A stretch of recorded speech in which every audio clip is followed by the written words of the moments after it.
দক্ষিণ চট্টগ্রামের অন্যতম ও কক্সবাজার জেলার সর্ববৃহৎ ঐতিহ্যবাহী শিক্ষা প্রতিষ্ঠান কক্সবাজার সরকারি কলেজ। চট্টগ্রাম শিক্ষা বোর্ডে এইচএসসির ফলাফলে সেরা ১০ কলেজের মধ্যে কক্সবাজার সরকারি কলেজ সম্মানজনক অবস্থানে রয়েছে। এছাড়াও জাতীয় বিশ্ববিদ্যালয়ের স্নাতক ও স্নাতকোত্তর পরীক্ষাসমূহে প্রতি বছরই ছাত্রছাত্রী তাদের প্রতিভার উজ্জ্বল স্বাক্ষর রেখেই চলেছে। এই গ্রেডের এই কলেজটি শিক্ষাক্ষেত্রে এত এগিয়ে থাকলেও অবকাঠামো উন্নয়ন ও শিক্ষা কার্যক্রম সহ নানা দিকে পিছিয়ে রয়েছে। শিক্ষক স্বল্পতা, প্রয়োজনীয় শ্রেণীকক্ষের অভাব, ছাত্রাবাস ও বাসের সংকট, আধুনিক বিজ্ঞান ল্যাব ও পাঠাগার সহ বিভিন্ন ধরনের সুযোগ সুবিধা না থাকায় শিক্ষার্থীদের মেধা বিকাশে প্রতিনিয়ত বাধাগ্রস্ত হচ্ছে।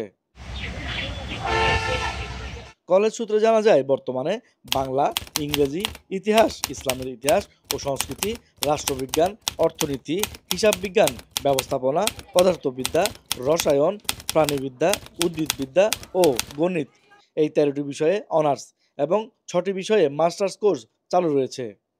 পাশাপাশি উচ্চ মাধ্যমিক পর্যায়ে মানবিক, বিজ্ঞান, ব্যবসায় শিক্ষা কোর্স অব্যাহত রয়েছে। তাছাড়াও কক্সবাজার সরকারি কলেজে বাংলাদেশ উন্মুক্ত বিশ্ববিদ্যালয়ের অধীনে এইচএসসি এবং বিএ, বিএসএস প্রোগ্রাম চালু রয়েছে। কলেজে বর্তমানে প্রায় ১৫,০০০ শিক্ষার্থীর পরিবর্তে শিক্ষক রয়েছে মাত্র ৬৬ জন।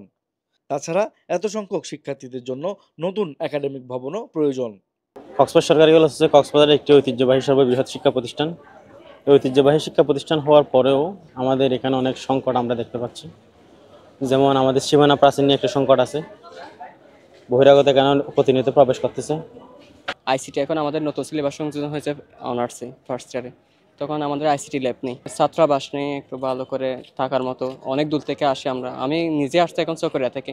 অনেক দূর দূরান্ত থেকে স্টুডেন্টরা পড়তে আসে, বলতে গেলে টেকনা, পুকিয়া আর এদিকে চকরিয়া থেকে অধিকাংশ স্টুডেন্ট এখানে পড়তে আসে। তো আমাদের ওই চকরিয়া লাইনের একটা বাস আর এদিকে উকিয়া লাইনের একটা বাস স্টুডেন্টের জন্য ব্যবস্থা করে দিলে অনেক উপকৃত হয়। জানা যায়, বিগত সরকারের আমলে আমলাতান্ত্রিক জটিলতা ও রাজনৈতিক স্বার্থের রোষানলে পড়ে কলেজটিতে উন্নয়নের ছোঁয়া লাগেনি। তাছাড়া স্থানীয় জনপ্রতিনিধিদের অবহেলার কারণে প্রাপ্ত সুযোগ সুবিধাগুলোও ঠিকমতো পায়নি কলেজটি। এবং এই মুহূর্তে ১৩টি বিষয়ে অনার্স, 5টি বিষয়ে মাস্টার্স সহ প্রায় ১৫,০০০। কিন্তু অবকাঠামোগত সুযোগ সুবিধা, বহুত অবকাঠামোগত শ্রেণীকক্ষ, ক্লাসরুম, লাইব্রেরি, বিজ্ঞানাগার এগুলি তেমনভাবে এই ডেভেলপড হয়নি। বিশেষ করে গত ৮-১০ বছরে এই সরকার কর্তৃক যে সমস্ত উন্নয়ন কাঠামোর আওতায় ভবন আসার কথা ছিল, এগুলি কক্সবাজার কলেজ এটির ক্ষেত্রে পিছিয়ে আছে। গত 14 জুলাই জয়েন করেছি।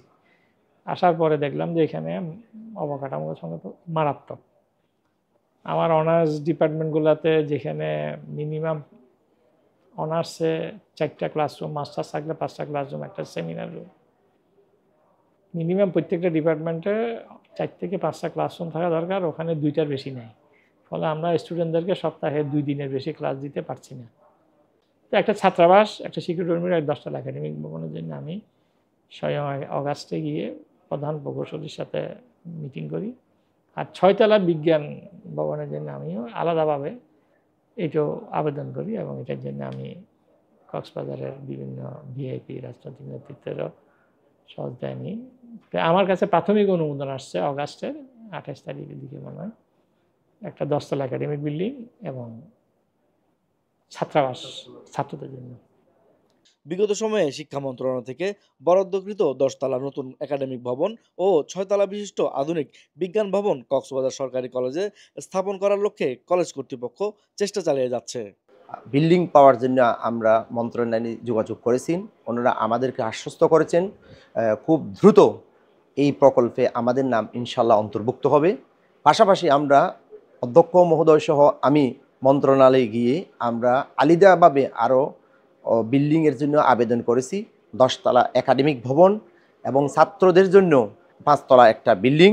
চট্টগ্রাম বিভাগের গুরুত্বপূর্ণ এই কলেজটির লেখাপড়াতে আধুনিকতার ছোঁয়া লাগলে এখানকার শিক্ষার্থীদের জ্ঞান চর্চা যেমন বাড়বে, তেমনি মেধার বিকাশ ঘটানো সম্ভব হবে বলে জানিয়েছেন কক্সবাজারের শিক্ষানুরাগীরা। আরজ ফারুক, পেনওয়া নিউজ।